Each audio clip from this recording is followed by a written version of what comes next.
Hello, everyone. Welcome. Hi, y'all. Jamar, So, is this the third time I've talked to you this week? yes, it I just is. realized it. We just can't get rid of each other. I That's just know. kind of what it is.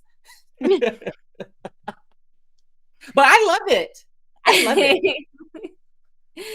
Well, welcome everyone. Um, I am super excited. Justin. Hello, Justin. Anyway, I'm super excited. This is, for those of you new here, this is an annual tradition. Yes. It is the holiday party to be at. You want to be right here. We do this All the every cool year. kids. All the cool kids come here, the cool cats and kittens. Now, Oh, we do have magic kind of matching backgrounds, don't we? oh, yes, except like my plant is dying, but it's Mine is okay. wallpaper. It's doing the best it can with what it got, which is not much. Aren't we all? Oh my gosh. But no, we have this every year. It's always so fun. And we really get to talk about I feel like we share stories, we get real, we spill The beans. tea sometimes. Yeah. So I'm so happy that y'all No, are here. it is. It's really fun. And if you troll through my Crowdcast account, you can find some of the old ones. We've talked about YouTube. We've talked about um shifting from being an agency owner to a consultant. That was last year. That one was Yeah. great. I still see people signing up and watching that one. I don't know how they're Yeah. finding it, but I hope it's helpful. That one was fantastic. um So if good. if you're someone who's, honestly, even if you're not in that particular scenario, if you're thinking about a business transition, that one is just fantastic. um People want to see your water bottle, Jamar. Look, this water, look, I get water. That plant, I need to water it. I know. I save all the water for myself. So there's some really fun ones. For those of you who don't know either one of us, which would be weird, why would they be here if they didn't know at least one of us? That would be strange. But people Maybe they're wander into into games, Jamar. weddings they don't even know they're supposed to be at. So like it's totally possible someone could have wandered into this crowdcast. Yep, yep. And I'm here for it. I welcome all the wedding crashers. Yeah. So Hello. Get to know us a little bit more. Maybe they found us from our opt-ins. Maybe they found us from threads or just something. something, yeah. I'm Sarah. My pronouns are she, her. I'm a marketing and business consultant in Portland, Oregon. I've been at this a really long time. I've lost count, I think like 16 years. Who knows? What is time? Um, and I someone followed Jamar's water bottle. And gosh, Jamar, what should I tell him about myself? You should tell them, I'm oh like, my I gosh, just totally biffed my bio there. you should say, you honestly, you should tell them that the work that you do is so impactful and it really helps people accelerate their thought leadership in ways that like they probably wouldn't have even imagined. Well, that was very sweet. I'm just gonna hire you to like introduce me at things. You're welcome. Yes. And I am super happy to have my good friend, colleague, client, favorite gossip buddy here today, Jamar Diggs, who, if you all do not know Jamar, well, you gotta fix Oh, that. And if you do know Jamar, I'm telling you, just wait with some of the stuff he's got coming. It's gonna like blow you away.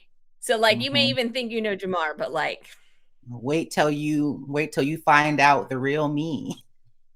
But yes, I'm so happy to be here, y'all. As Sarah said, I am Jamar Diggs. I am a YouTube consultant and strategist, and I really help business owners, entrepreneurs, leverage YouTube in a way that is able to add more people into the marketing ecosystem. So we kind of turn our nose a little bit to the content creator side of the internet, and we say we are here to make money. We are here to get people to buy our things, and we are leveraging video marketing to do that. And so if that sounds really good to you, then we should be talking. And you're in the right place. And I have to say, I am in Jamar's wonderful YouTube program. I pay for it. Like, I'm not like Yes. sneaking in there. Like, it is excellent. And even as someone who's, a marketing professional, it has added a lot of value to my thinking around not just YouTube, but how all the marketing pieces fit together. So that is my endorsement. It is one of the few places I really recommend to a huge number of my clients to get additional marketing support because I'm pretty picky with my referrals. So anyway, what I also would love before we get into this, I would love to hear a little bit about who you all are. So if you can take a moment and type in the chat, it's on the right hand side if you're on a desktop or a laptop. Let me know who you are, where you're hanging out from, and like what's going on in your world, what's good, what are you excited about, what are you nervous about, like share a little bit. You can drop your links so people can see, check you out, snoop on you, because that's always fun. Yeah, love to get to know you. So Yes. so yeah. um so we are going to be, oh man, I always love seeing everyone's different jobs. Like I know, astrologer. there's so many people doing cool things like all over the world, and it just I blows know. me away. I mean, it's so cool. Jesse's here. Jesse is a brand photographer and strategist. Love me some Jesse. Hi, Justin. Yay, You're too Justin, congrats on quiet. the move. I saw your email like yesterday, I think. I'm really happy for you that's all. April's here. My friend April's here. We actually work in the same co-working space that I talked to you about. The Oh, that's so assembly. cool. So it's so nice up in there. Alyssa is a fabulous brand designer in Asheville who's been doing a lot of really great things to support the community in Western North Carolina that's gone through so much. So really that's wonderful. We've got another digital strategy and marketing person in Portland. High five to Janessa. Hello, Vanessa. Shannon is here. My boo Shannon here. Miss Bondi, honey, email queen. Got Stacy, who is like your go-to person for Facebook ads. If you want to dive into all that Oh, a new stuff. marketing membership. Go ahead, Stacy. Got a bunch of Squarespace designers. We got Kate, who's an awesome, so many wonderful people. Y'all are fantastic. Yes. So yeah, okay. Let's. I know we're just gonna sit here and read the chat out loud. All right. They're like, we're here for a reason. Shut up. They're like, folks, we can read words. Okay. Anyway. All righty. So we are here. This is how this idea. I was like, I texted Jamar and was like, we need to do our annual like community conversation thing because like the people are asking. I literally had people asking me about it, and he was like, "Oh right," and I was like, "I don't know what to talk about." And then like 5 minutes later, I was like, "What if we talked about the trends we're seeing? Because that's what we talk about all the time." Yep. Like all the time, and I think that's because we work in really, both of us we have a good fortune working in very adjacent fields, and so it's interesting because I think we've seen just from our chats a lot of really similar trends, and we're like, well, that could be.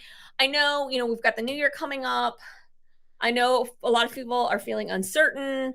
I know 2024 has been kind of weird for some people. So I thought it could be good for us to at least kind of start the conversation about what we're seeing, what we're kind of predicting is going to happen, all that kind of thing.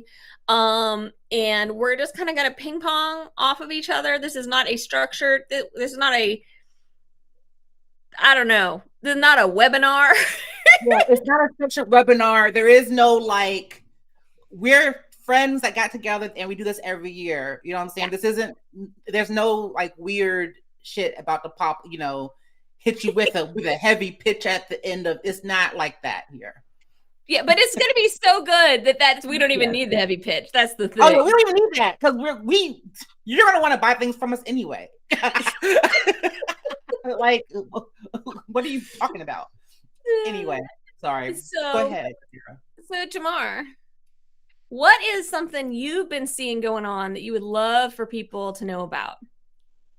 So this is something that I have been seeing. Okay, so I'm going to start with a softball, because my first one is I think people are, I think some people are starting to be a little more um, aware of the risk that they have when it comes to marketing, right? Like a lot of people have Ooh. invested time and energy and resources into a platform like TikTok, possibly, right?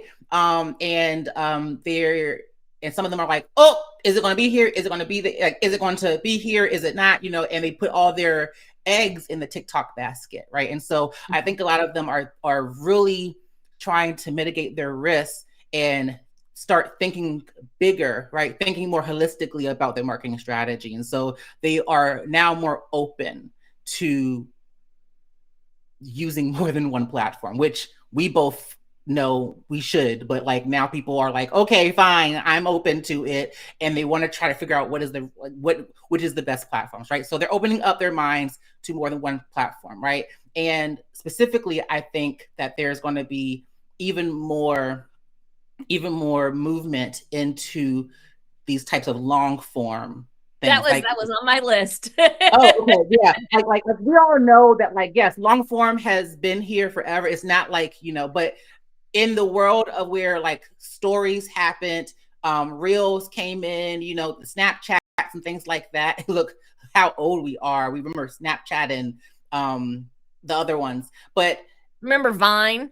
Vines, right? I think that has come, right? Like every platform has some type of short form thing. And so now I think everyone is going to focus back on like, yes, we all know about the short form, but how do we actually like get back onto the long form to get more like butts and seats, people buying things, right? Mm-hmm. Yeah, I add on my list as well. I think there's going to be some interesting. I think long form hasn't gone anywhere, right? But I definitely have seen people really like seeing the it's very attractive to see the immediate feedback loop from a lot of these like short, quick things. You can see instantly, you get data, you get responses, you get reactions. Mm-hmm. And I absolutely, I'm not in any way like crapping on people using those tools. Like they are all just tools, right? But I've seen this trickle back to people saying, like, should I start a Substack? Should I do a Mm-hmm. blog? Should I, do a podcast? Like these kind of wondering, like, is there another piece to this Mm-hmm. puzzle? Like that kind of like, and it is from risk, does a lot of it does come from a place of risk mitigation, like you said, where they're like, man, I feel like maybe there's something that I need to fill in this pie, and they know that the long form stuff will stick around. Yes. Um, and I think it's interesting. It'll be interesting because I think it'll be different than like I feel old, like 10 years ago when it'll be different. Yeah, I think that it'll be different. And I think oh my gosh, am I just spilling all of my predictions now? So like I also think what's going to happen, like everything happens in like the extreme, right? Like that's just how people act. That's just human nature. Especially Like when it comes to marketing. especially when it comes to marketing, it's like it's the rubber band kind of like effect, kind of where um we see that now people are prioritizing, like are trying to focus on diversifying, but also more long form strategies, right?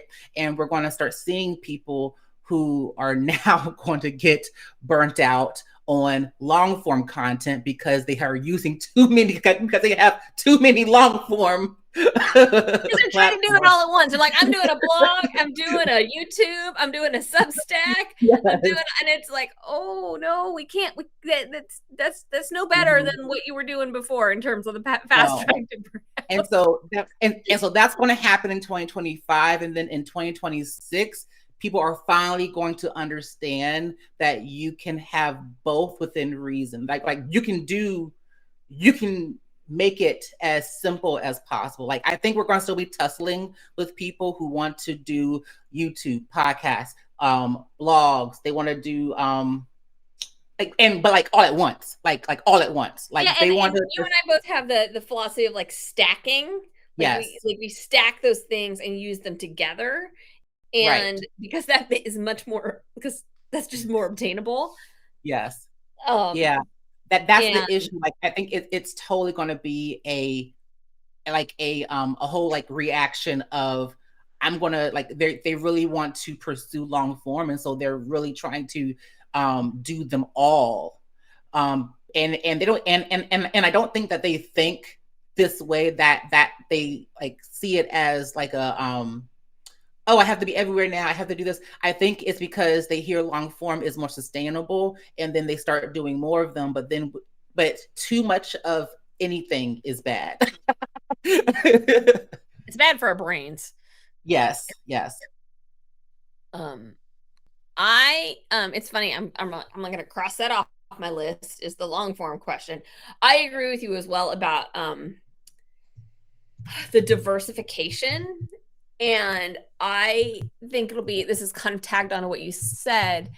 I'm hoping, and I think I'm starting to see it a little bit, I'm hoping to see more people embrace like experimenting, like saying, okay, I see that there's a path. Let me try it. Because again, like we've got, and I'm not, again, I always feel like I need to do this big giant, I need a flashing disclaimer like over my head, like Sarah's not a hater. Um, like I'm not saying, again, with social media, there's a very instant like you can post and you can maybe make a sale. Like you can drop that link and make a sale. It's really cool. Mhm. But what I'm hoping to see, because I have seen it already from some folks in some more like industries, I would say were generally risk like avoidant of trying things.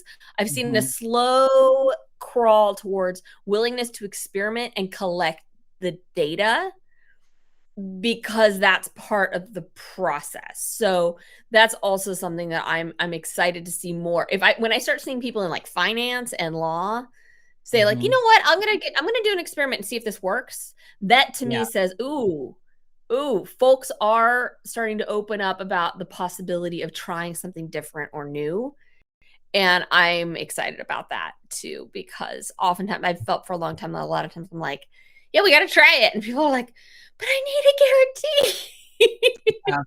I think that's one of the things that I know. I feel like we both talk about this a lot, about people wanting a guarantee of of any strategy that is going to work. And because I know that I've told you about how that happened to me, where I think someone wanted me to tell them that like this is the way, right? Mhm. And I was like, oh well, now you're kind of going out of what the regular framework is. So you gonna have to test that out, and you're gonna have to report back to me because I can't tell you.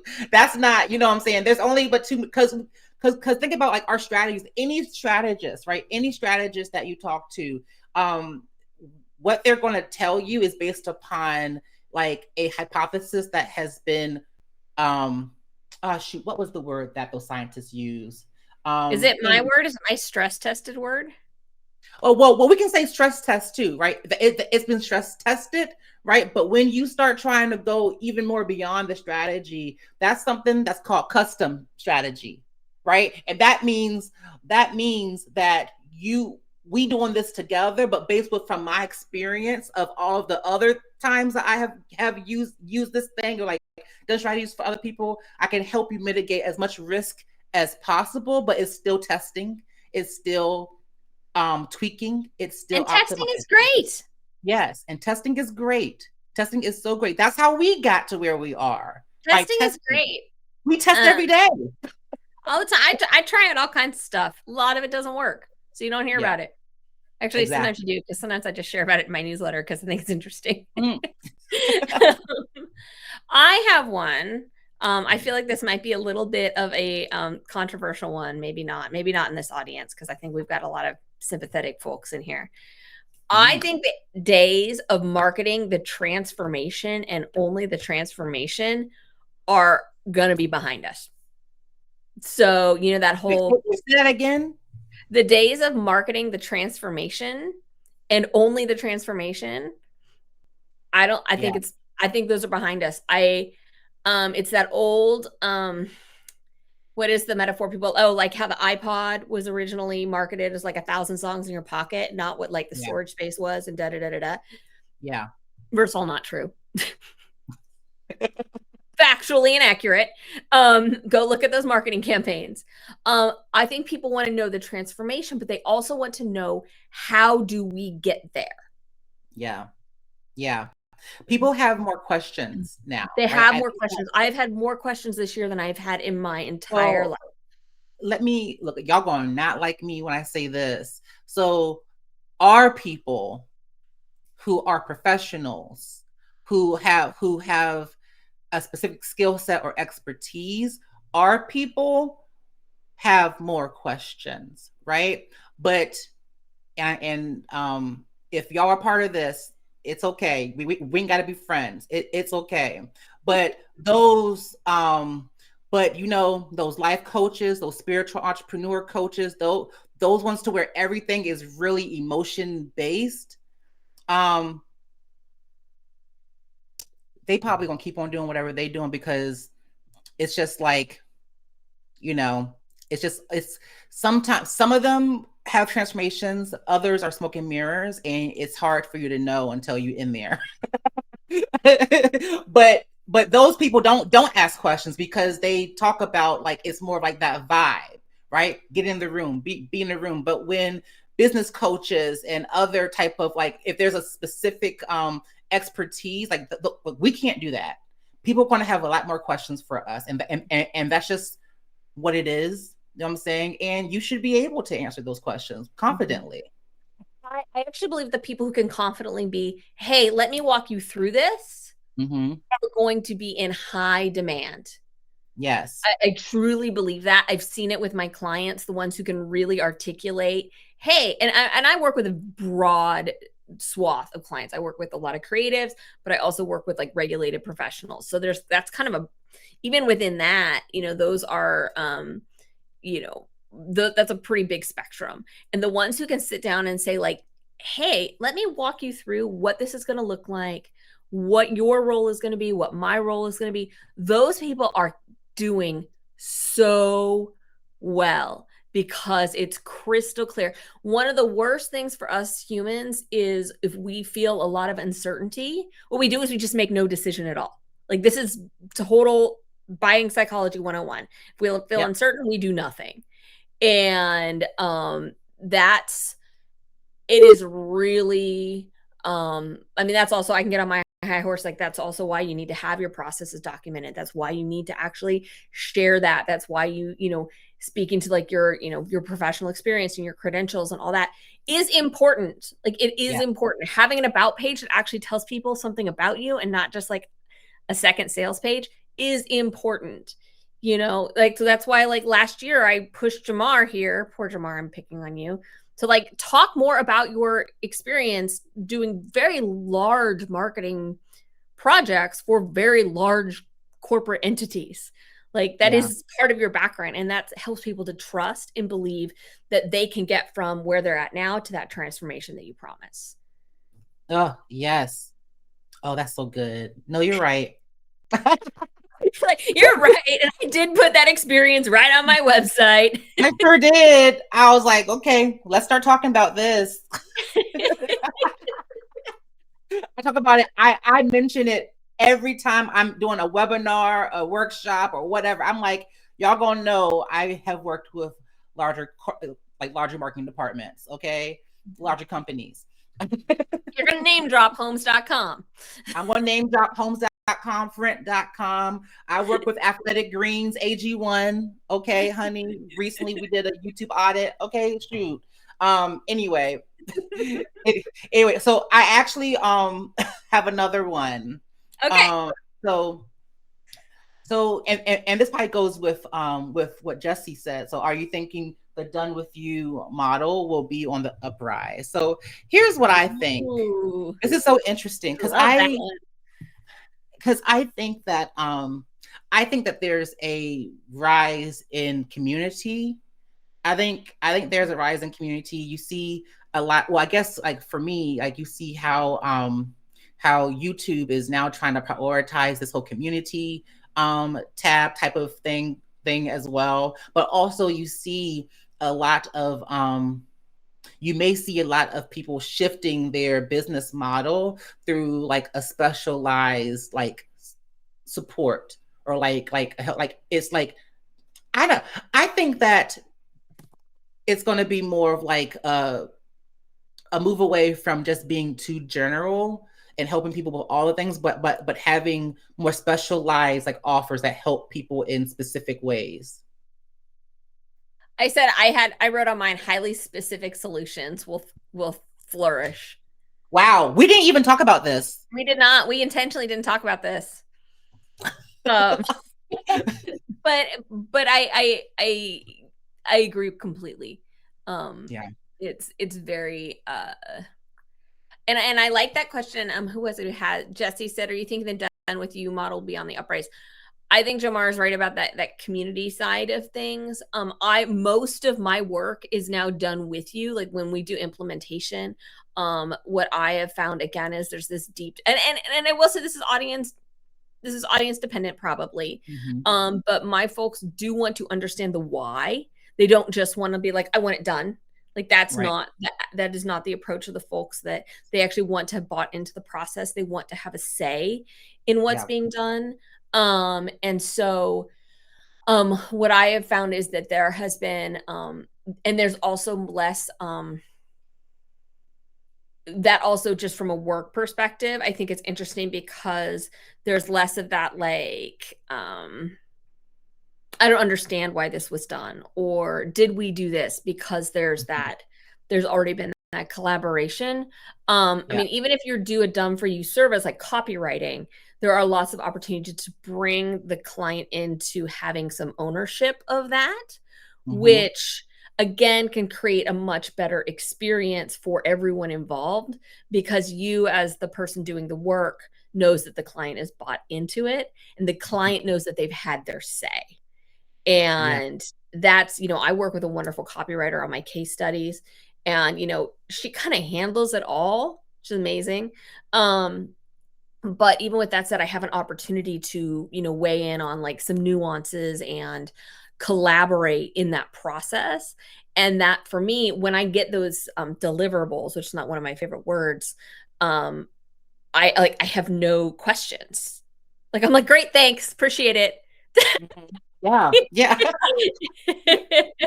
But it's good to see that, right? I think that we have realized that the best way is it's all kind of like a client experience type of thing, right? Like how can you keep your clients happy and make them feel like they are still being supported, right? I think that's the secret sauce between producing a deliverable, even when it's done for you, even when it's done with you, right? Like I think those clients that are like do it for me, they're not the best clients because then they're trying to put the onus on you, the service provider, if something messes up, right? And I think more service providers are realizing that and they're saying, no, we're actually going to have feedback loops, and the feedback loops look like this, right? So it's Mhm. more like it's more specific, so that even if they may not want to, they still have got to have a say in this entire process.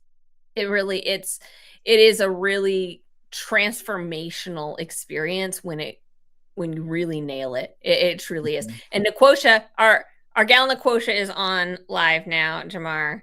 Hi, Nicole.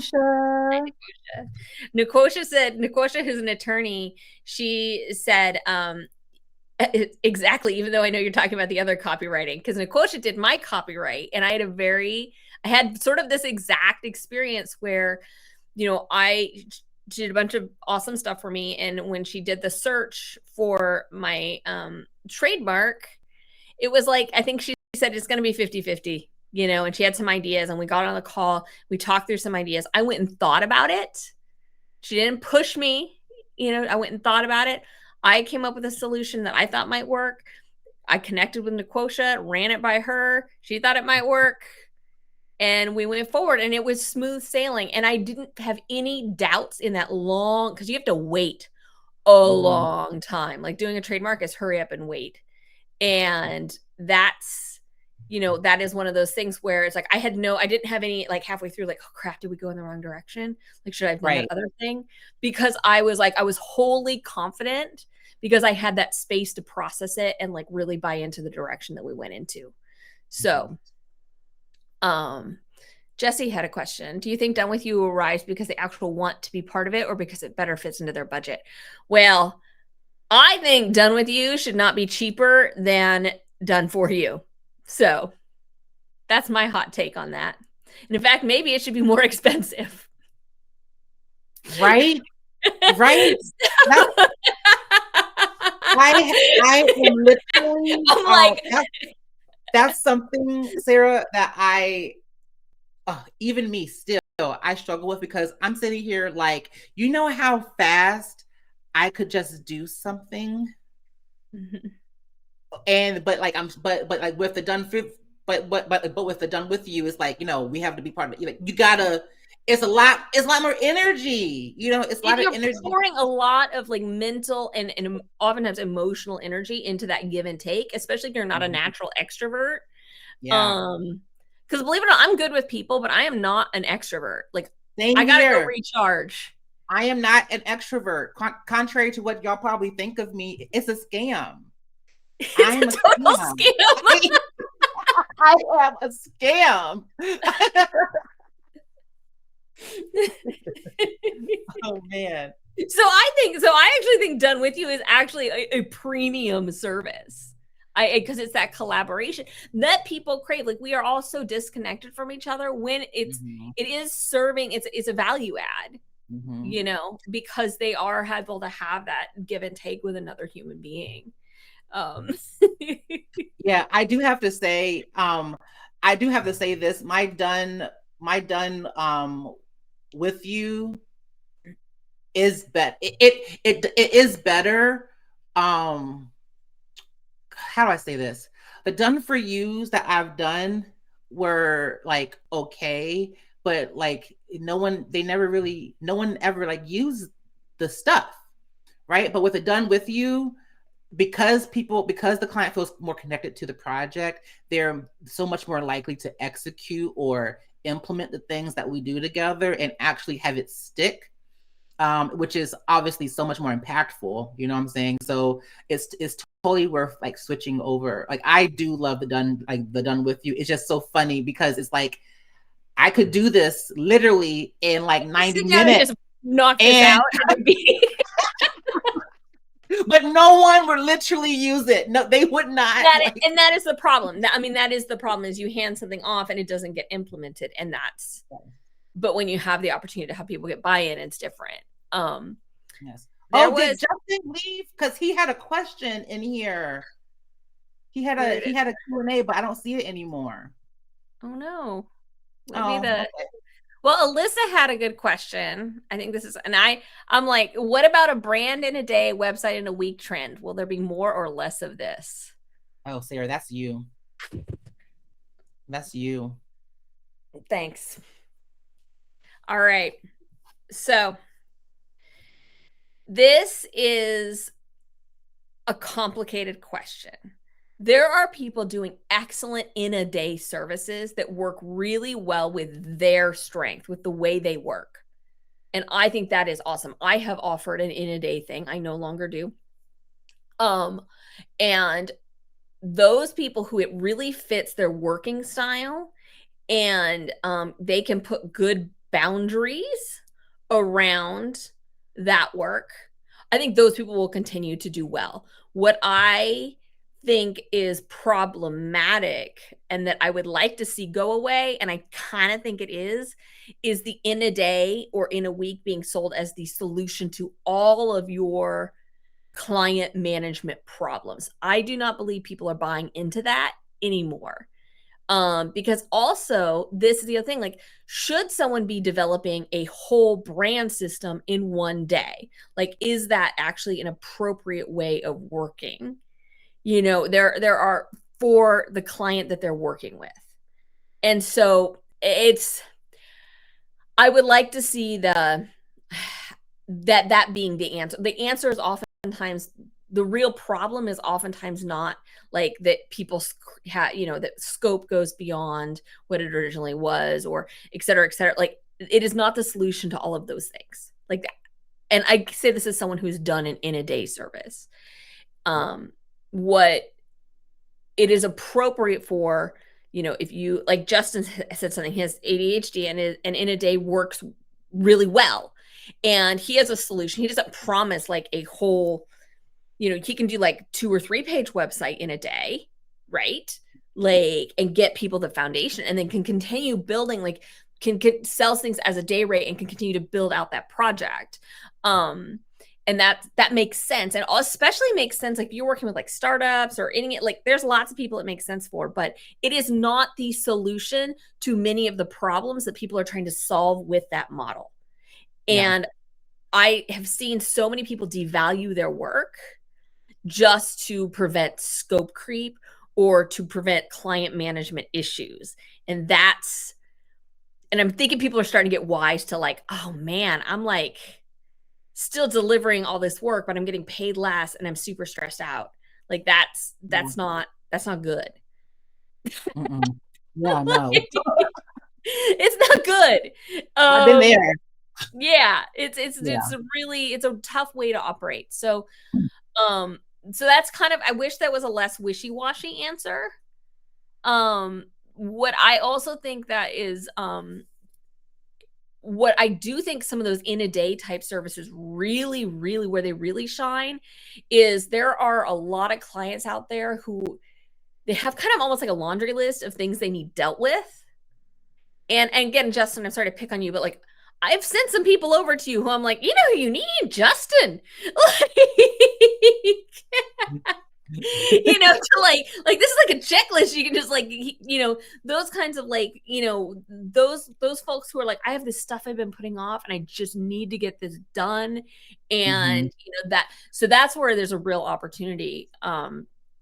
Is because a lot of times, especially if you're on the creative side, clients get frustrated because their only options are basically do it, fix it yourself, or like go get a whole new website or what Yeah. have you. Or, for copywriters, maybe it's like go get, all brand new copy. But sometimes people's copy just kind of needs to be like spiffed up. They've got Yeah. good, they've got like these good bones that they can work with.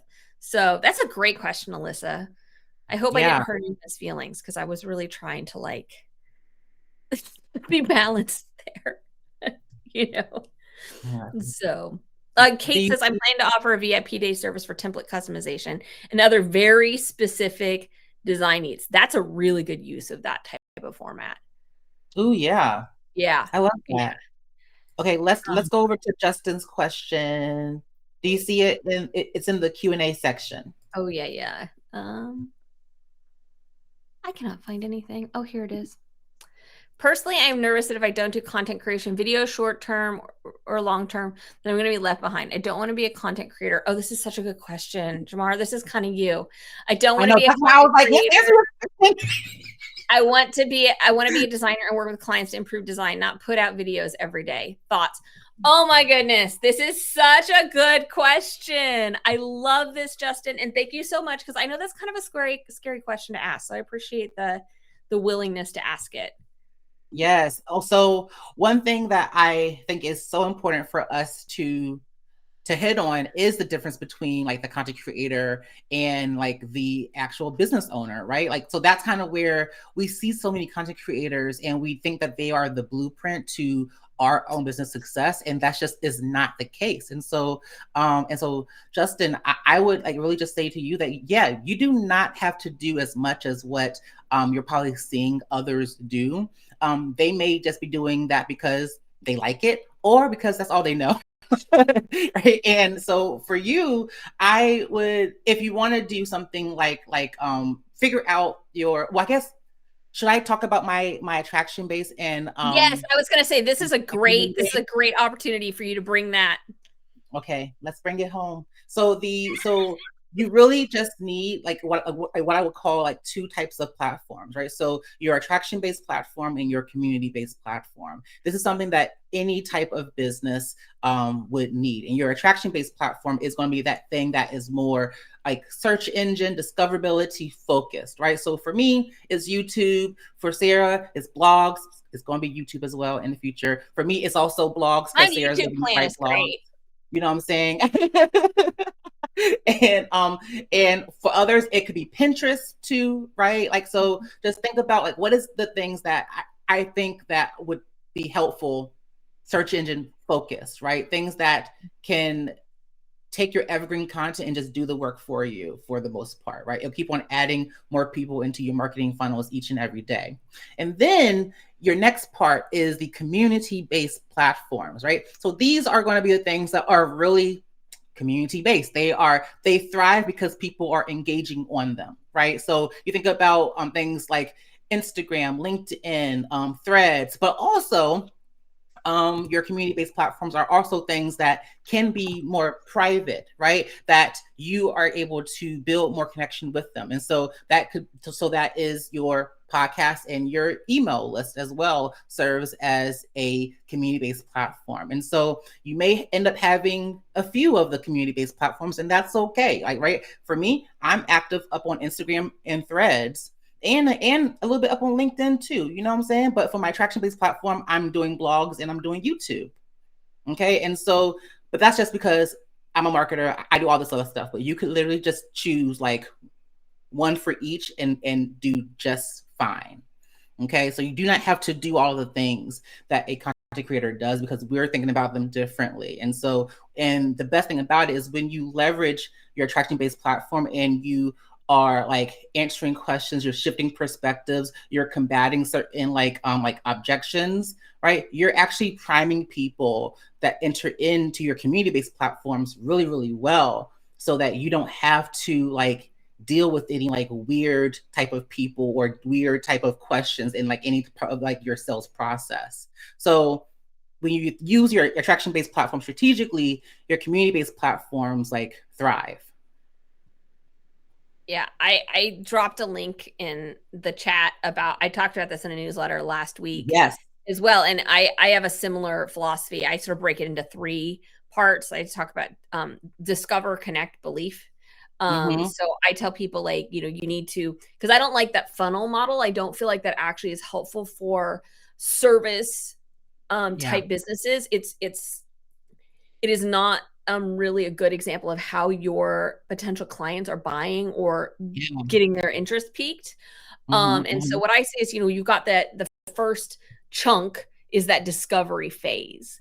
And so Mm-hmm. within that, there's a lot of ways that people can discover you. And like Google, YouTube, referrals. That's part of that discovery ecosystem. Speaking. So Mm-hmm. if you're, this even something like this can be a way for people to discover you.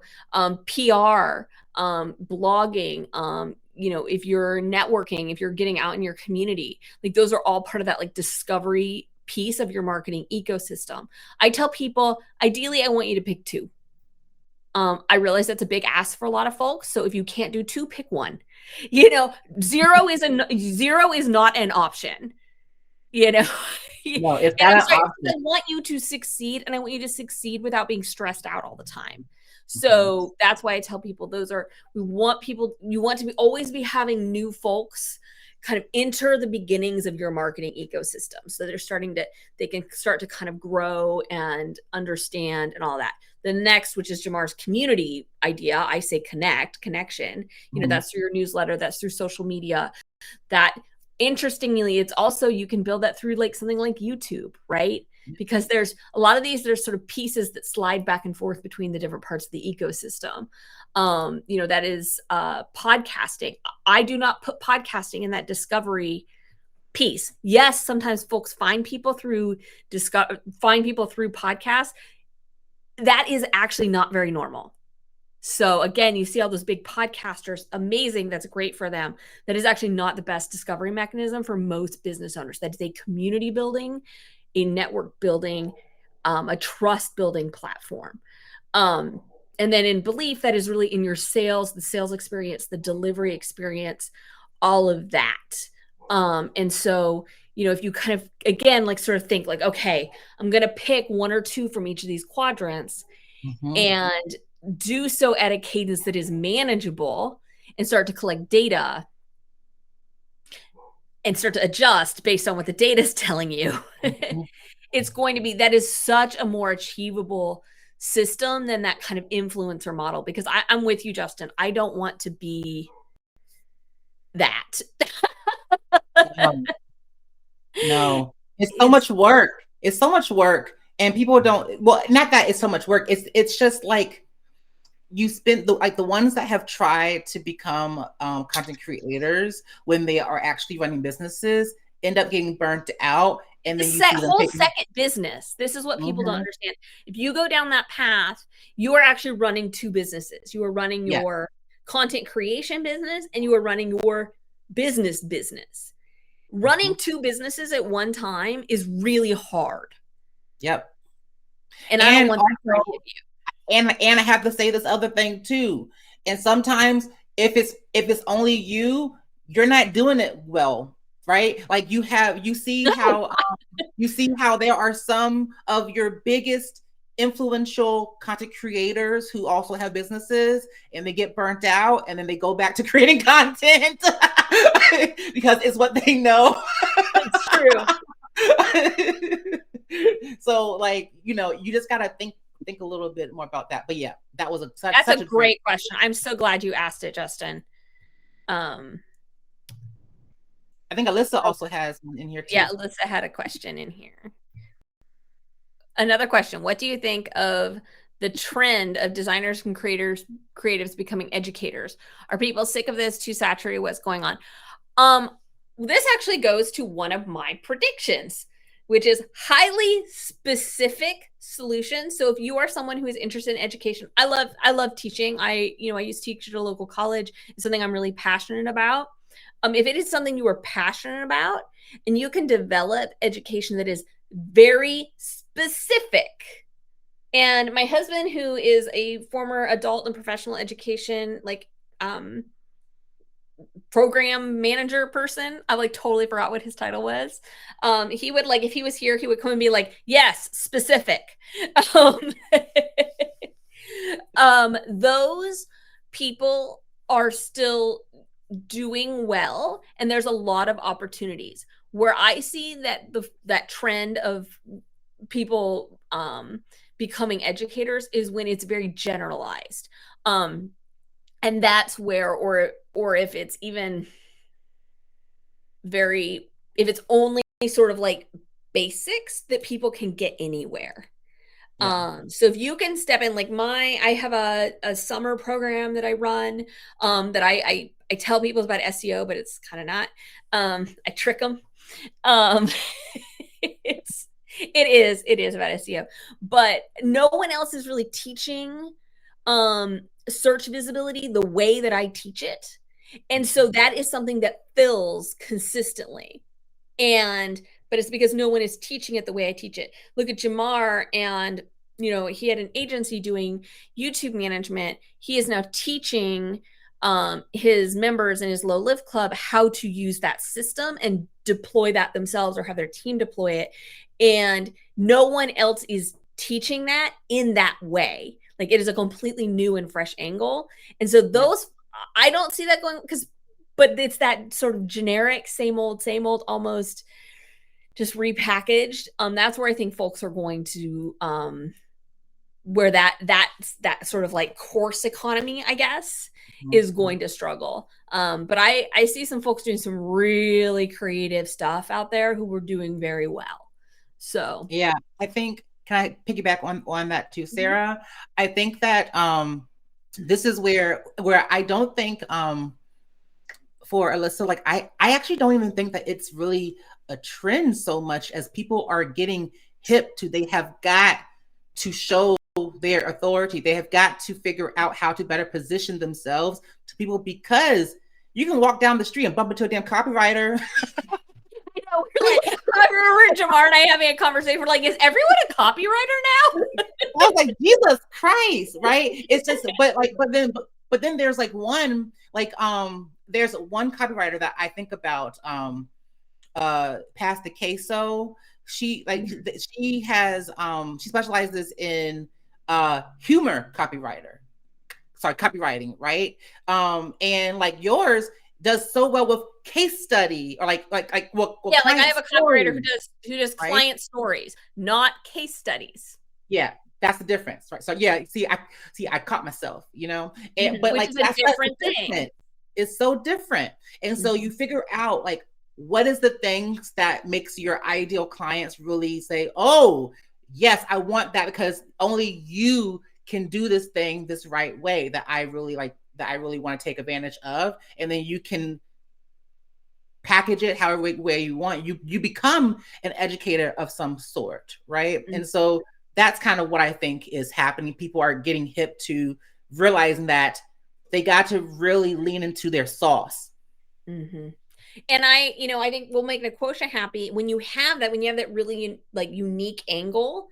Mm-hmm. That is something that you can protect, something you can leverage in different ways with, things like licensing, or, like there's so many opportunities you have when you can come at something from a very new and unique angle. All of a sudden, that's actually most of us who are service providers, our business value is us. Yep. So you can actually create value outside of just you and your client list when you have something that's unique that you could potentially leverage in other ways. So that's also why I think there is opportunities for educators, or however we want to, whatever umbrella we want to put on it. Yeah. But it is the folks who are going to thrive are the ones who have like developed a system and a methodology. They believe in it. They talk about it. It's something that makes people pay attention. And that doesn't need to be fancy either. I mean, that's the other thing, is sometimes I think we think that needs to be like super fancy. Like, I don't think what I do is that fancy, but no one else does it the way I do it. And so that makes it very easy for people to buy into. Yeah. That's a great question. I love that. Bye, Uh, Justin. uh, oh, Oh, okay. Alyssa has a lot of um, uh, I'm just scrolling through. I want to see. Oh yeah, Nicole said you got to know your sauce, and then we can protect it before you share, or know the levels mhm. of protection before you sell. Okay, Alyssa had another good question. Where was it? Okay, I'm going to add this to the questions because this was a great one. Uh, I I I feel like I also know. Why is this being dodgy on me? Just a second. Okay, now we've got it. I feel like I also know a lot of people who are very successful but don't do any of the kind of marketing as we think of it. Most I see of them are focusing on networking and relationships. I actually think that networking and relationships are great. Like that is part of my marketing strategy. But I am very risk averse. And what I have seen is that a lot of these networks, you can burn through them relatively quickly. Mhm. I was in a membership community a few years back, and what I saw is those folks were selling to each other and they were all buying each other. And now, a few years later, I see a lot of those folks shutting down their businesses Yep. because they were doing really great selling within that network. Mhm. And then they literally had no one else to sell to. And also, they don't know how to. That's the Also, issue. This is the issue. Look, this is where Jamar comes in, because they're going to be nice. So they spend so much time making these relationships, right? Sales becomes easy, right? You see them talk about how easy it is, right? It's because they got a hookup. Okay. They have a whole circle of people that's just passing referrals to each other, right? And then when that dries up and they have to actually do marketing, they don't know how to really articulate their value. They don't know what messaging is connecting to people to take action. They're starting from square one because they never really had to market. Mm-hmm. And they don't have any data about what messages resonate. They don't have data about what prompted people to buy. They don't have any information, and so they are really all of a sudden having to reinvent their entire marketing ecosystem, and that sucks. Yep. So I would also say that one of the things I want to also caution folks is that who we perceive as very successful is not always reality. There are a lot of folks out on the internet presenting themselves as very successful. Mm-hmm. And that is not always the truth. So be really cautious when comparing yourself to those folks. The other side of it is there are people who present themselves as very successful when their personal situation means that success to them may only be working with like 4 or 6 clients a year because they don't have the need for they don't need to make the money because they have other supports. So those Mm-hmm. are all things to keep in mind when you start to like, because we all do that, right? Where you Mm-hmm. start to kind of look left and right and you're like, wow, everyone is killing it. And I'm just like working my butt off. And Yes. just No. Mhm. what you see is very curated. Yes, it's very curated. And if you only knew, if you only knew the tea, if you only knew the tea, I'm not, I still have my sources. My sources cannot be disclosed. But I know some things, We're like right? Woodward and Bernstein over here. Like, If you only knew, and so you have to really understand, because think about it, even like 2 years ago, there was like this rise of business coaches showing people how ease, like, I just keep saying ease, of how things can be easy when they send over here, their husband is a doctor, their husband got a full-time job, they over here just doing whatever on the internet. They ain't got the same pressure as you. They ain't got the same motivation. They don't have the same risk as you, right? So please keep that mm-hmm. in mind before you start looking at other people. This is why you have got to be secure in your own self before you look out, because you're going to crash and burn if you keep looking at other people, right? Don't even look at me. Don't look at Sarah. Look at your own self. What do you need? Yeah, What is what important to matters you? to you? What do you need to get to that? Like it is truly about you and how you choose to measure your own success. Yes. And I've really had a lesson in this as I've been working with I reference you should go check out the woman who does my client stories. She's the content witches. She's amazing. One of the I love things my that story. I have really learned from working with her is how every single one of the people that she's interviewed for me, so they're all my clients, has had a very different metric for success. Like what success looks like for them is unique to them and their own situation and their own context. So that's also something I've always believed that, but seeing that play out in the work that she's done has really brought home to me that like we got to be like this, we can't be like being like, oh, what's Jamar doing over there? Like, why is he looking so cute on Instagram when I look like a dirtbag on Instagram? Like, you just can't. Yes. I had someone, I had my friend, this is just so funny to me because, like the way that I post online is so different than what other social media, strategists or whatever would recommend. Right. But it's because I've created my day to like be able to make that happen. Right. Like I don't like be like planning posts for like Instagram or whatever. Like when something happens, I'm a real time like poster, and for some people that's not possible, right? That's how I'm able to show up in the ways that I do. And but but like my social media strategist friend was like, are you scheduling your post? Like, what is going on? And I was like, no, they're in real time, girl. And she was like, I had a feeling because what the hell? She was like, how are you doing that? And it's just because, but it's because of how I structured my schedule, right? When I was a management, like when I owned my management agency, there was no way that I could do that. You know what I'm saying? But now, because of like the way that I have my offers, the way that I have my days, like I and like the way that I structure my days, I can, right? But not everyone has that type of flow. Not everybody even wants that flow. So before you compare yourself to other people, think about what do you want out of your day? What do you want out of your business? What do you want out of your life? And then what decisions are you going to make in order to make that happen? Mm-hmm.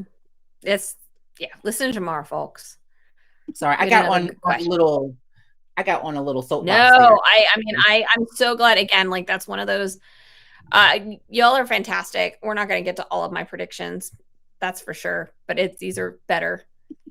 Speaking of curated, what do you predict from a content standpoint? Will the highlight reels remain, or will things get real deep and authentic? I have thoughts on this. How about you, Jamar? Oh God, I do have thoughts, but I don't know if I do have thoughts. I do have thoughts. Do you want to say yours first, or do you want me to go first? Well, mine is pretty. I think we're going to start seeing even a divergence of things that are very human, whether we're talking about like actual marketing or even talking about services or what have you, things that are human, that are conversational, that are connective. Mm-hmm. And what is the through line of those qualities? This is on my list. I love it. What is the through line of those qualities of like, if marketing is getting more conversational, if people are craving connection, like there is a there is a depth and an authenticity that like tracks across that. And I perceive, and this could just be my wishful thinking, that people are getting better at discerning what is actually authentic and what is performative authenticity. Mm-hmm. Maybe that's my Yeah. wishful thinking, but I feel it, and I don't try. I try not to run on vibes, but this is probably where I'm running on vibes a little bit. Well, I'm here for that, for that vibe. I would say that people are going to be able to discern what is a highlight reel and what is not. Just as easily as we now know, like when if you're on threads, we know what's engagement bait and what's not, and how we almost know when it comes to like reels, like what is a skit and what probably isn't, right? You know, when you have the husband saying some random shit to the wife and she's recording it, and you're like, is this real? Yes, no, it's not real. Like we kind of are able to think critically in that way, and I think we're going to see that happen when it comes to this whole being authentic thing, right? And so but then we're always going to have the oversharers, we're always going to have those people, but I think this whole building in public thing is going to be real. I do think that's going to be something amazing. I think people are going to be able to take their audience through the journey with them.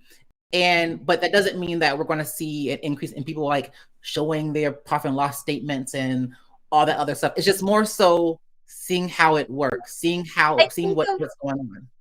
I think of like a mutual client of Jamar's and mine, Sarah Lobkovich, who's a really neat person, and she's been sharing for the last year about writing her book and Correct. like Yeah. kind of the ups and downs and the stuff that's good and the stuff that's really freaking hard. And that's and I know she has a Mastodon community where she shares even more of that stuff. Mm-hmm. And that kind of thing is what people love to see and like really connect with on a like more intimate level. Mm-hmm. And I am also just a big fan of hers, so I'm like I was like just yeah, I love but her. we love her. But I love how she has shared the vulnerability around writing a book because people, Mm-hmm. everyone writes with like I have a book. Look at me, I'm Yeah. amazing, and she's Yeah. like, this Yeah. is really freaking hard and like really. and like going through the editing process is tough. Mm-hmm. And, reading your own words over and over again is really humbling, It's and no joke. that resonates, like that clicks with people, to have that sort of refreshing perspective. So, Yeah. And if y'all don't know Sarah, Sarah Lakovich, but you can I'm actually doing something probably a little bit similar, right? Of how I'm doing with like the Low Lift Club too, right? So if you go onto like threads, I share like my thought process around some things. I share what we're doing, what I'm adding, how I'm interviewing members, like stuff like that. Like I've shared like for the whole year, I've shared what I was doing with the club, right? And I think that's going mhm. to be something that people are going to want to see, and it's going to add even more like value and even more connection to you and your brand. So great question, Jesse. That was a really good question. Jamar, do you have any other predictions or trends or wishful thinking that you would like to bring into 2025? Mm, I'm afraid to say the Don't be afraid. we hit on, I know we hit on the content creator and influencer thing a little bit, but I think I do want to say I think people are going to finally, I think in 2025 they're going to wake up and they're going to realize that they were being a content creator the whole time. And there's going to be a It's the time, other side of the coin. yeah, it's going to be a time where they're going to have to realize, okay, what do I really want? Because I own a business, I'm not getting any clients, and I'm also not getting any brand deals. So I need to figure out what I'm trying to do Gotta here. choose. And I think that's actually, we were talking about that a week or so ago, Jamar. If that is the business you want to pursue, that like content creator, that's awesome. Like, Yes. kind of go all in on it. Don't, that sort of half and half. That's going to be really hard. And, that's, I mean, try it, I Mhm. mean, it's if you're doing it like, what is it, the Ron Swanson quote, like, you know whole ass everything, like don't half ass anything, whole ass Yes. everything, Yes. Yes. I mean, really, like I'm totally butchered that, but hopefully y'all watch Parks and Rec and know what I'm talking about. But I think that's that, do it, try it, Yeah. so. Oh yeah, Jesse said I agree. I think 2025 is a make or break season for all the folks who started business during COVID. I have tons of clients right now that started during COVID that are realizing quickly. There was one of the things amidst all of the horrible stuff in 2020 and is there was a lot of money flowing around the economy, in the form of stimulus checks, PPP money, EIDL money. There was a lot of money flowing around, and that, those of us who've been around a long time, were like, this isn't normal. Yes. And I think that's, there is, if you had the opportunity to build a business in that time frame and you experienced that, doing some thinking about the next best steps in a more, predictable isn't the right word, in a more typical, I guess, economy, is going to be some work that folks need to do. I mean, I think that's absolutely true. This is going to be a good one. So we're going to see a cycle, because as you were talking, I was like, yeah, what's going to happen is that there's going to be a cycle. So when we're going to see how marketing, business strategy, and branding strategy is going to be even more important in 2025 because of this, because all three of those professions understand adaptive what I'm about to say, understanding adapt to what was it, how to adapt, Activities. ability, that's what I mean to say, adaptability. all three of those professions understand that. They understand they understand human behavior, human psychology, behavioral stuff, and and they're able to adjust and tweak things. Like that's just part of what we do. And And being able so to look 5 miles down the road and say, like, this mhm, is coming. What's the plan? yes. And so, but then in turn, right, there's going to be a shift to where once people invest in that, they're going to need copywriters and the website designers to help them execute what that looks like.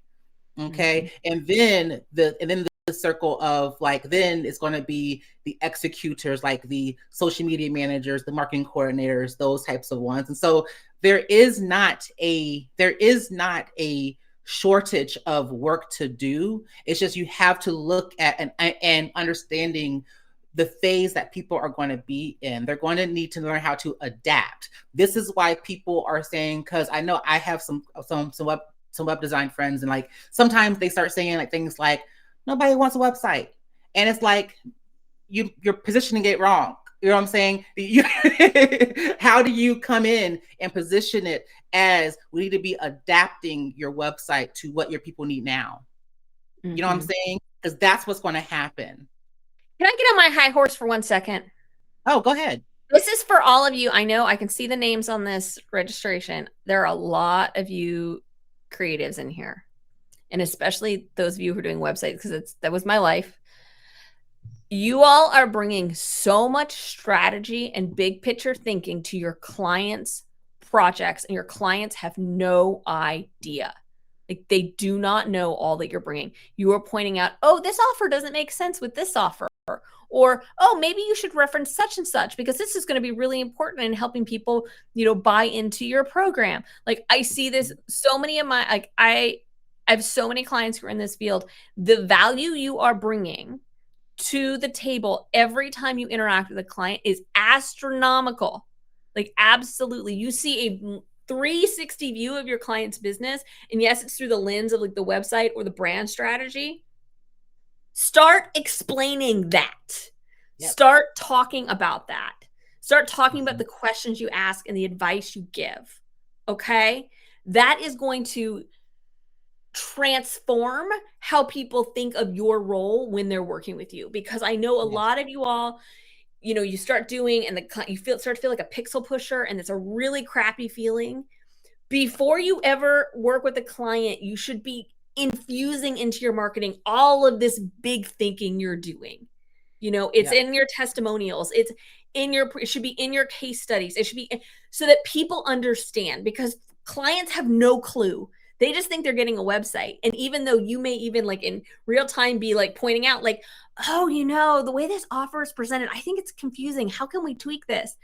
They don't see that. They don't understand that that's actually like this huge value add that you're bringing to the table. You need to be telling them in the marketing phase, in that discovery phase, or in the attraction phase, as Jamar would be saying it. That's when Mhm. you need to be doing that, so that when they work with you, they're like, whoa, like, look at all this magic that happened. It also allows you to increase your pricing and work with fewer clients. It also allows you to develop your intellectual property and be seen as like a thought leader and an important voice in your industry. Mm. Okay? Getting off my high horse now. Oh my gosh, I love that. I love it so much. That was really good, Sarah. I feel really strongly about this. Oh my I gosh. also, don't even get me started on how websites are too cheap and they should all be way more expensive, because they bring like the ROI is astronomical. Oh So my gosh. I know whenever you say that, I'm like, shit, I need to make sure that I get in with my web designer. I'm gonna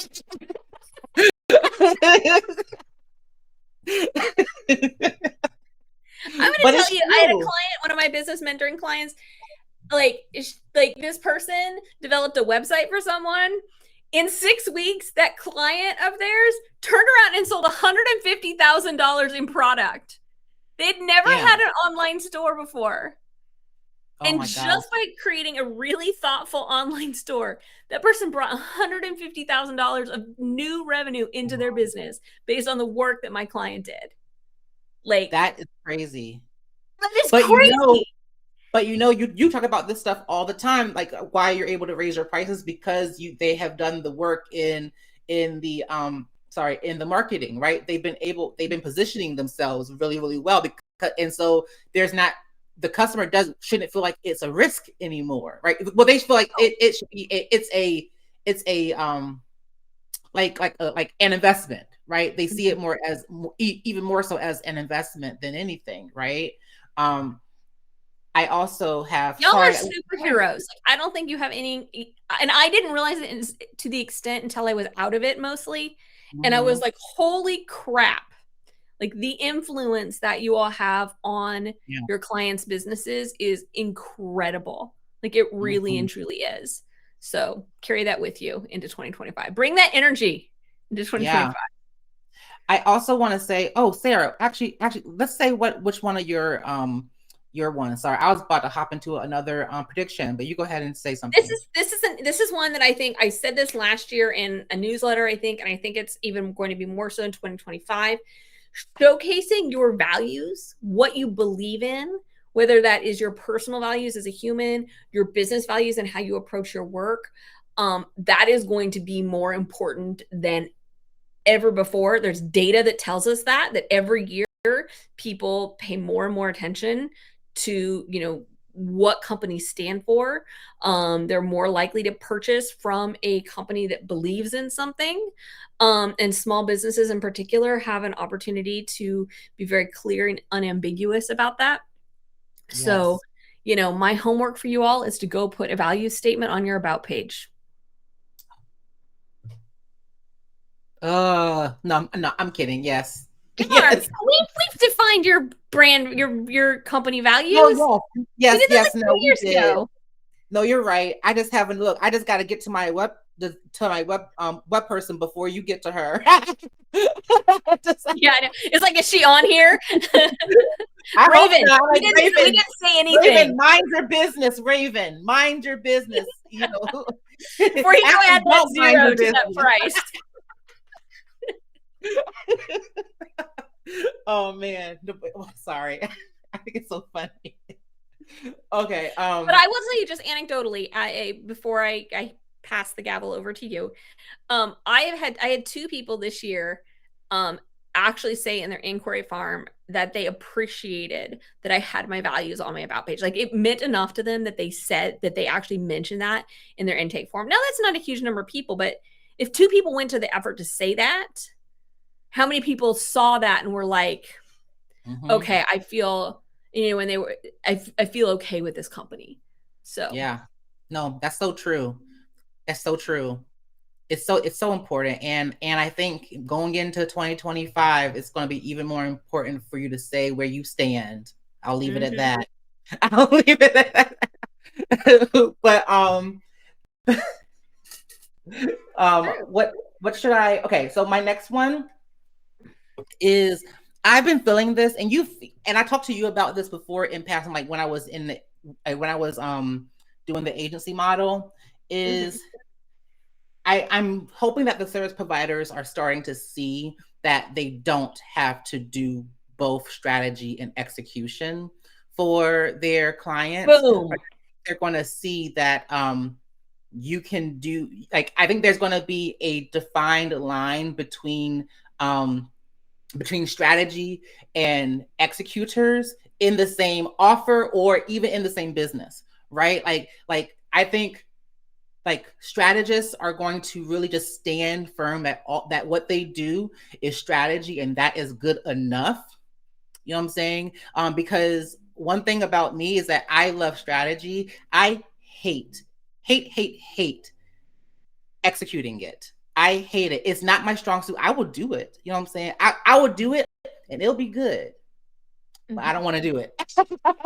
But I do not want to do it. I do not want to sit there and manage a bunch of people's channels, right? I want to influence the strategy, work with the person, and then they take off with their team and they implement, and I can, like, always give strategic advice and support in some kind of way. But I think one thing that I have learned is you can't do both in an offer, because something is going to fall short, right? So for example, um let's just use me, right? And y'all can just, and then we can say, oh, that's just Jamar and he doesn't know how to manage his time, whatever. But what happens is when I did YouTube management, I had management and strategy. And but what would happen was I would spend so much time in strategy that I would have to always get called back into the implementation, right? So the account management side. And so what would lack is the strategy, right? Maybe things end up being a little bit more blah, right? We don't get to, I'm not using my brain to think of more like intriguing, like hitting things, right? I'm trying to balance. Okay. I'm trying to balance that because I'm doing both things. I'm the manager and the strategist. And I think people are going to start to realize that, like, sometimes those things just you don't have to do them both. You can just stand and being the strategist and just offer support, guidance, maybe even hiring for an executor of your strategy for that client.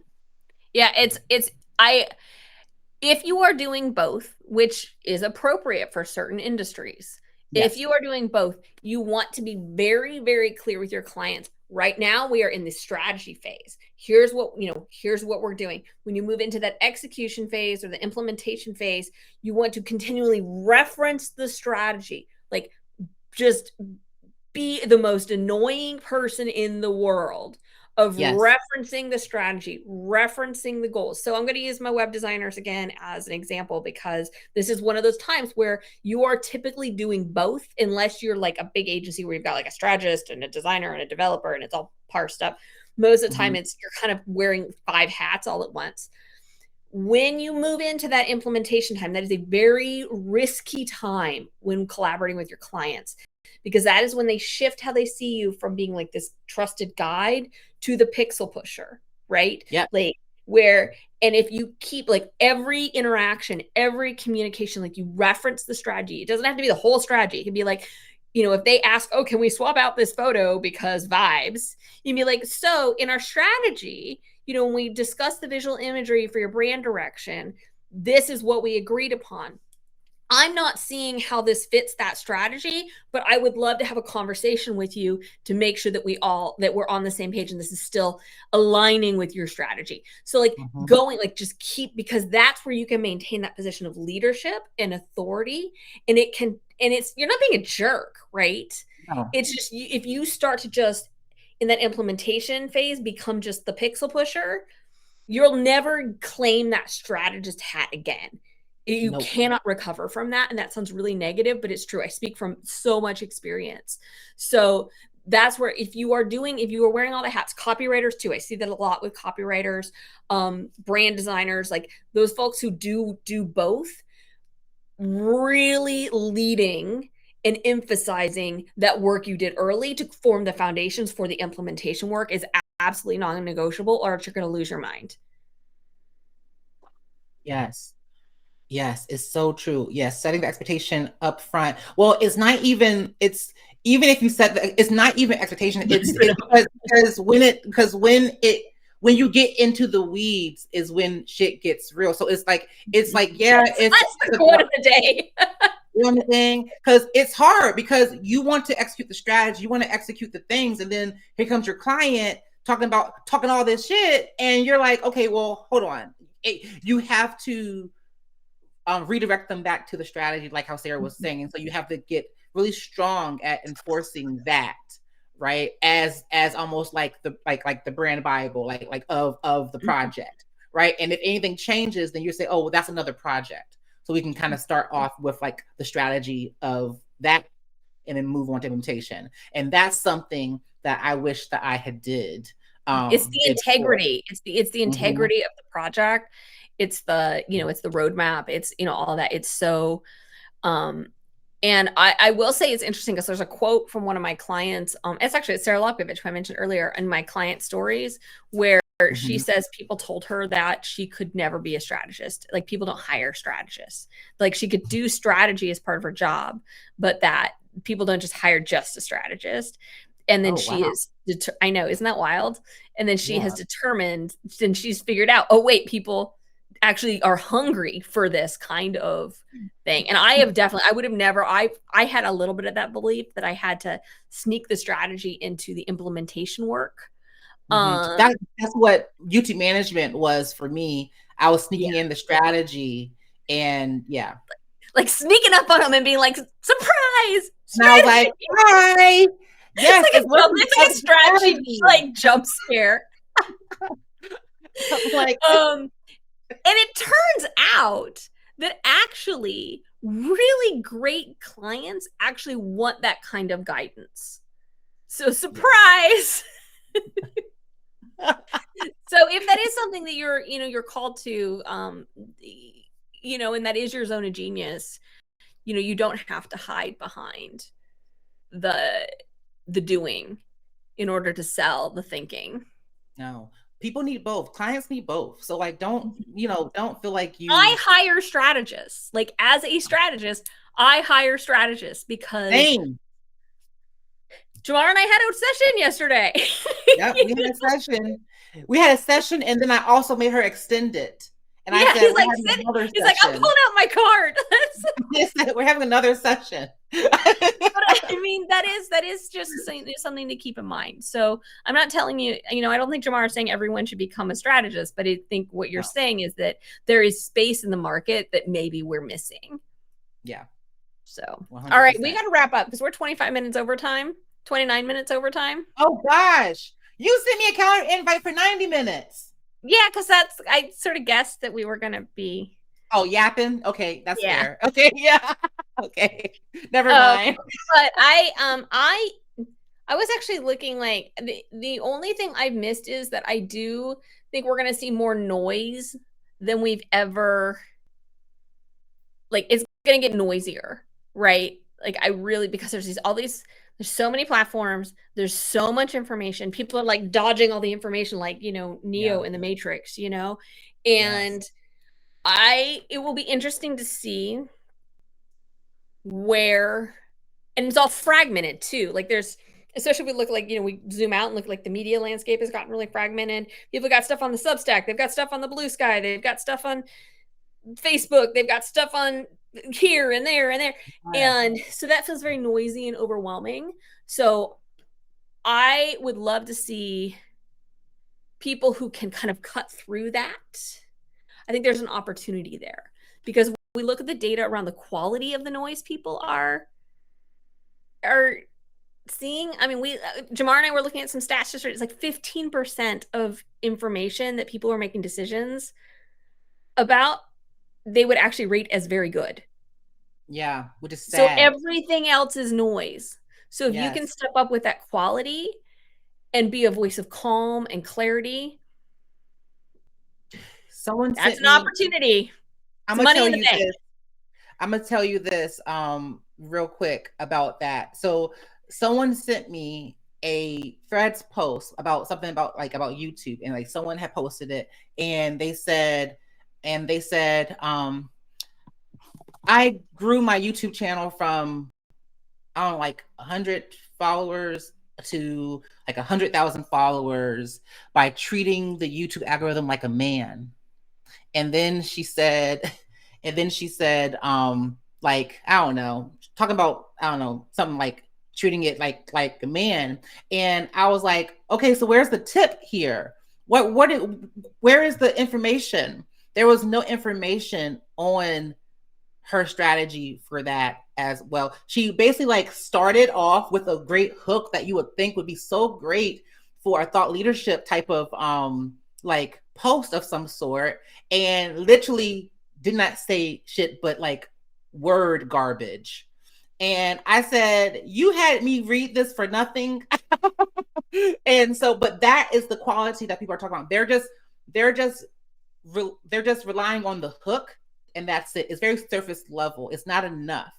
Okay. And so that's kind of the thing to where if only 15% of the thought leadership content is good out of all the other content out there, that is so bad. But it's because we're trying to trick people into reading our content by we're thinking that it's going to be like a thought leadership, like nice hot take of some sort. And it's not. It's just engagement bait. Mm-hmm. Engagement bait is not thought leadership. And No. that is probably a good reminder to wrap up on. If you want to lead in your field, even if it's a tiny corner of it, it's not like posting for engagement. It's really putting out there what you believe, what you think, explaining it, being clear. That is what being. I know a lot of folks like, don't say thought leader. It means nothing. And it's like, well, it doesn't have to mean nothing, actually.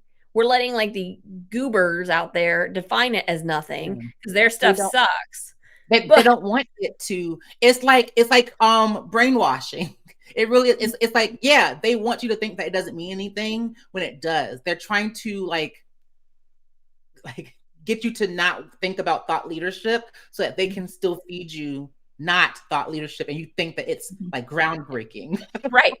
But there's a reason that 65 of you all hopped on this and wanted to listen to us be big nerds, right? Like Yeah. it's not like y'all are just outliers, you know. And again, No. there is a hunger for depth. So Yes. Yes. That's why y'all are with us. You know what I'm saying? Y'all love us. We love y'all. You know what I'm saying? Y'all love whenever we start nerding out on shit. yeah, like that's the thing. Like people get excited because they want to hear about, depth and all that. So anyway, Jamar, I know we got to wrap up. Where can people find you? What do they need to know about you? Yeah, find me on everywhere at Jamar Diggs. On Threads, Instagram, YouTube. Definitely take a look at the YouTube. There's a ton of resources for you if you're looking to launch your YouTube channel. There's a quick start guide. I have a program for YouTube for Business, and it's called the Low Lift Club. It is my signature service for entrepreneurs, and it's literally so amazing in there. I show It's you how great. to launch and revive your YouTube channel in 90 days, and you have a lot of strategic advice and resources from myself. So if that is where I think everyone should start. And yeah, DM me if you have any questions. All right. And you can find me. I'll drop my link. You can find me. I'm at sarahmoon.net or com. Both work. I'm in the middle of transitioning to .com. And if you'd like some one-on-one help, I do have one-off strategy consultations. They're great. And so I would encourage you to consider that as a good first step if you think that I can help you move the needle in your business. So. All righty, you all. If you came in late, this gets Crowdcast. It takes it a little bit of time, but Crowdcast processes this video and you'll be able to watch it from the beginning. I will send out an email, probably not today because it's Friday, with a reminder that you can watch the replay if you weren't able to stay for the whole time. And again, if you have any questions or thoughts or anything like that, definitely, we're both super available on the internet. Zip me a message on Instagram or what have you, and add us on Threads, what have you. And we're just happy to chat. Bye, y'all.